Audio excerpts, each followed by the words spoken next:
এনেকৈ কাক গালি পাৰিছ? প্ৰীতিক। কিয়?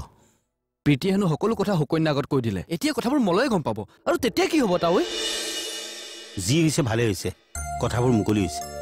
মলয়ে তোক সঁচাকৈ ভাল পায় আৰু সি তোক পাহৰি নাযায়। ভগৱানে যি কৰে ভালৰ কাৰণেই কৰে।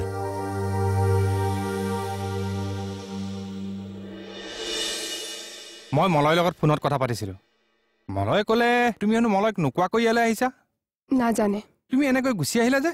কিবা কাজিয়া কৰি আহিছা নেকি? নাই, মোৰ মন গ'ল, মই গুচি আহিলোঁ। চকু, এইটো কেনেকুৱা কথা? মোৰোতো স্বাধীনতা আছে, সকলো কথা মই মলয়ক সুধি কৰিম নেকি? তুমি মলয় পত্নী, গতিকে কিছুমান কাম মলয়ক সুধি কৰাই ভাল।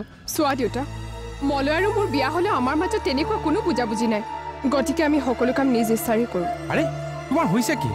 কথাবোৰ কিয় তেনেকৈ কৈছা? দেউতা, মই এটা কথা ভাবিছোঁ, কেইদিনমান মই ঘৰতে থাকোঁ নেকি?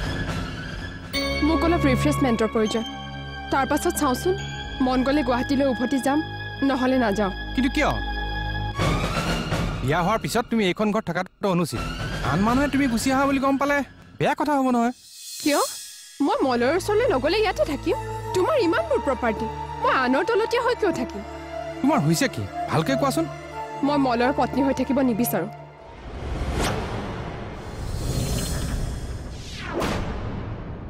মলয়ৰ পৰা মই ডিভোৰ্চ বিচাৰোঁ।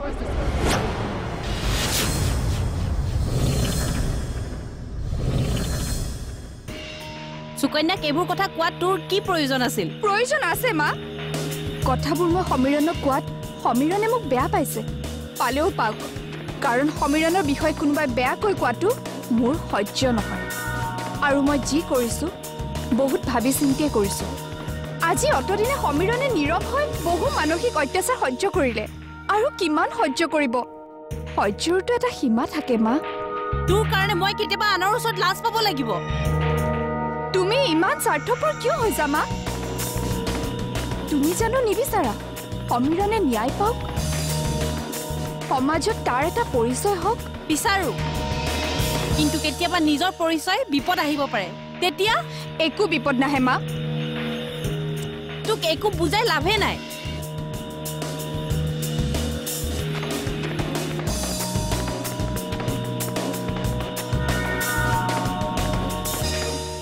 সুকন্যাৰ হৈছে কি?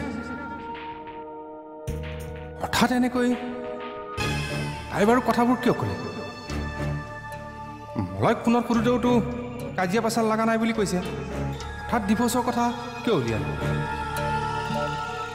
কথাবোৰ ক'ৰবাত কেৰুণ লাগিছে। কি কৰা যায়? সুকন্যা বাৰু ইয়াত 2-4 দিন থাকক, কিন্তু মলয় অনুমতি অবিহনে ইয়াত থাকিলে কথাটো বেয়া হ'ব। কিবা এটা কৰিব লাগিব।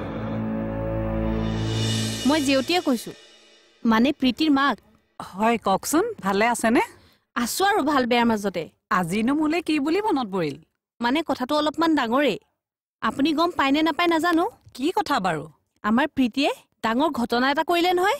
কি? তেতিয়াহ'লে আপুনি চাগে গম নাপায়। নাই পোৱা, কওকচোন। প্ৰীতিয়ে সুকন্যাক লগ পাইছিল, আৰু দুয়োজনীৰ মাজত কিবা তৰ্কাতৰ্কিও হৈছে। হয় নেকি? সুকন্যাই কিবা কথাত সমীৰণক বেয়াকৈ কৈছিল। প্ৰীতিয়ে সুকন্যাক সমীৰণৰ সকলো কথা কৈ দিলে। সুকন্যাই এতিয়া সমীৰণৰ সকলো কথা জনাৰ পাছত কথা ডাঙৰেই হৈছে। কি হৈছে? সমীৰণে প্ৰীতিক ফোন কৰোঁতে কিবা বেয়াকৈ কোৱা যেন ধাৰণা হৈছে। আপুনি অলপমান কথাবোৰ বুজ ল'বচোন। এইবোৰ কথাচোন মই গম নাপাওঁ। এইবোৰ কথাক লৈ যদি এতিয়া ককায়েক ভায়েকৰ মাজত মনোমালিন্য হয়, তেতিয়া কি হ'ব? আপুনি চিন্তা নকৰিব, মই আলোচনা কৰি আপোনাক জনাম বাৰু। ঠিক আছে বাৰু, এতিয়া ৰাখিছোঁ। ঠিক আছে দিয়ক।